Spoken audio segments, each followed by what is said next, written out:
جو میرے پاس جو کبھی کو میرے ویٹنگ روم پہ آئے لوگ بڑا تیار ہو کے سوٹ پہن کے، تو مجھے لگتا ہے کہ اس بندے کو ADD ہے۔ اب ریسنٹلی جس طرح لوگ آتے ہیں کہ جی میں ڈیٹنگ پہ گیا اور میں کسی لڑکی کو ملا اور اس لڑکی نے کہا کہ تم روڈ ہو، تم سائیکو ہو، بدتمیز ہو اور تم سنتے نہیں بات کسی کی۔ بیسیکلی اس لڑکے کو ADD تھا۔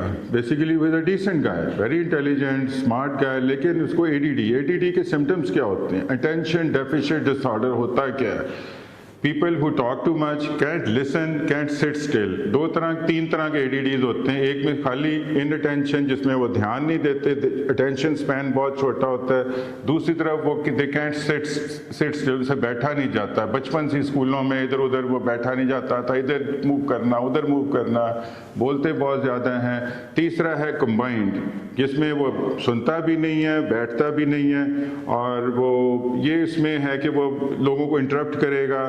وہ دو لوگ پہلے آپ نے سوال نہیں ختم کیا، پہلے جواب دے گا۔ پروکاسٹینیشن ہوگی، وہ بہت دیر تک ڈیلے کرتا ہے، ایگزام تک آ جائے گی نوعیت، جب بہت پریشر بڑھ جائے گا پھر وہ جا کر پڑھنا شروع کرے گا۔ اور دوسرا ہے کہ وہ آرگنائز نہیں ہوتے، اپنے آپ کو آرگنائز نہیں کر پاتے، اور وہ فیل ہو جاتے ہیں، انڈر پوٹینشیل کام کرتے ہیں۔